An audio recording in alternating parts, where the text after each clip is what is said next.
Welcome to Samba Samba. Enjoy the video. You start by preparing the device. Make sure the Redmi has more than 50% charge and back up any data you can access.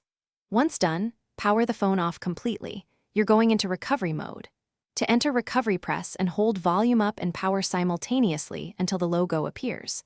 If that combo boots fast boot instead, try volume down plus power. These entry methods are required because you can't remove the lock from inside normal Android when locked. Now you'll remove the lock by wiping the lock data partition in recovery. Use the volume keys to navigate to wipe data or factory reset and press power to select. This erases user data and the lock settings. You're doing this because the lock is stored in user space.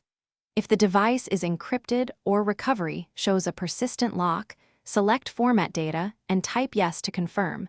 This fully resets the user partition. Make sure you understand this erases everything on internal storage. Finally, reboot the system now and let the phone complete its first boot. It can take several minutes as services rebuild. If the device asks for the original My Account, that's factory reset protection. Use the My credentials to sign in, because Google/My servers require owner authorization. If the phone fails to boot or shows errors, re-enter recovery and repeat the wipe, or use My PC Suite/authorized service for flashing. One tip: if stuck, document. Thanks for watching. Consider subscribing if we helped you.